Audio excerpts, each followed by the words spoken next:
Chapter 3. The Innocent Perception. Section 1. Atonement without sacrifice.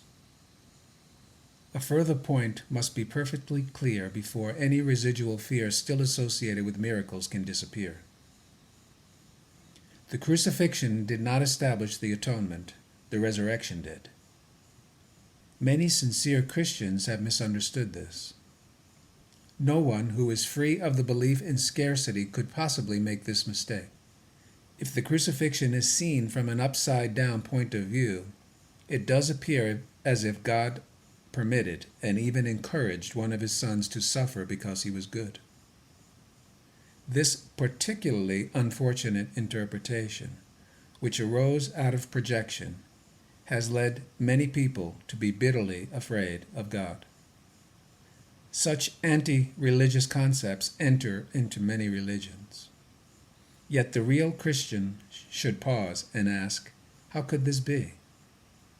Is it likely that God himself would be capable of the kind of thinking which his own words have clearly stated is unworthy of his Son? The best defense, as always, is not to attack another's position, but rather to protect the truth. It is unwise to accept any concept if you have to invert a whole frame of reference in order to justify it. This procedure is painful in its minor applications and genuinely tragic on a wider scale. Persecution frequently results in an attempt to justify the terrible misperception that God himself persecuted his own Son on behalf of salvation. The very words are meaningless. It has been particularly difficult to overcome this because, although the error itself is no harder to correct than any other, many have been unwilling to give it up in view of its prominent value as a defense. In milder forms, a parent says, "This hurts me more than it hurts you," and feels exonerated in beating a child. Can you believe our Father really thinks this way? It is so essential that all such thinking be dispelled, that we must be sure that nothing of this kind remains in your mind. I was not punished because you were bad. The holy, benign lesson the atonement teaches is lost if it is tainted with this kind of distortion in any form. The statement, "Vengeance is mine, saith the Lord," is a misperception by which one assigns his own evil past to God. The evil past has nothing to do with God. He did not create it, and he does not maintain it. God does not believe in retribution. His mind does not create that way. He does not hold your evil deeds against you. Is it likely that he would hold them against me? Be very sure that you recognize how utterly impossible this assumption is, and how entirely it arises from projection. This kind of error is responsible for a host of related errors, including the belief that God rejected Adam and forced him out of the Garden of Eden. It is also why you may believe from time to time that I am misdirecting you. I have made every effort to use words that are almost impossible to distort, but it is always possible to twist symbols around if you wish.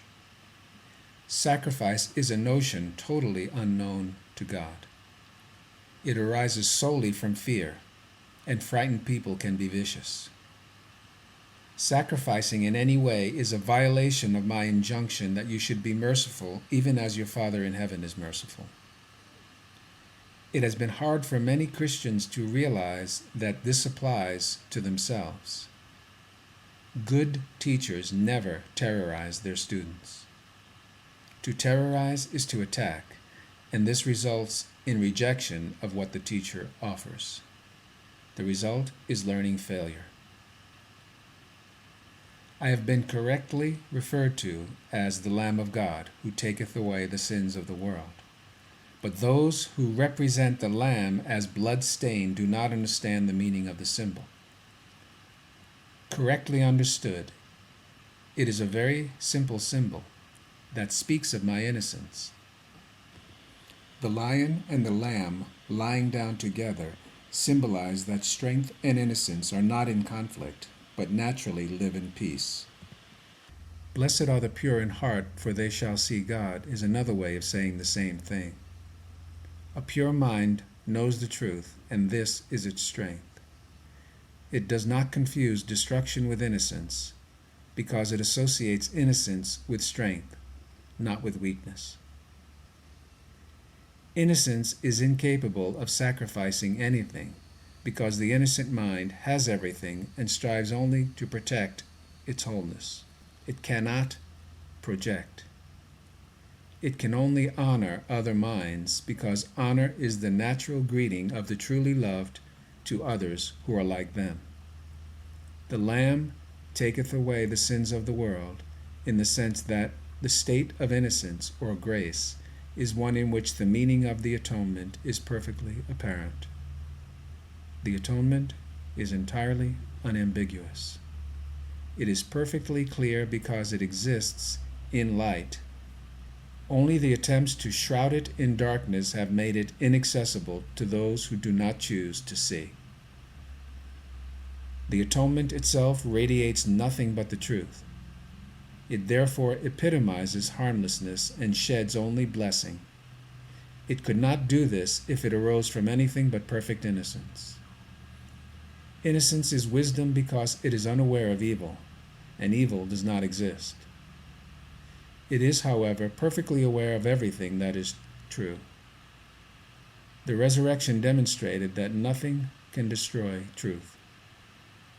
Good can withstand any form of evil, as light abolishes forms of darkness.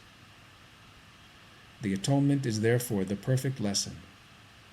It is the final demonstration that all the other lessons I taught are true.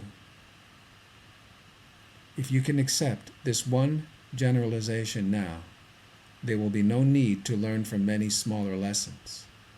You are released from all errors if you believe this. The innocence of God is the true state of the mind of His Son.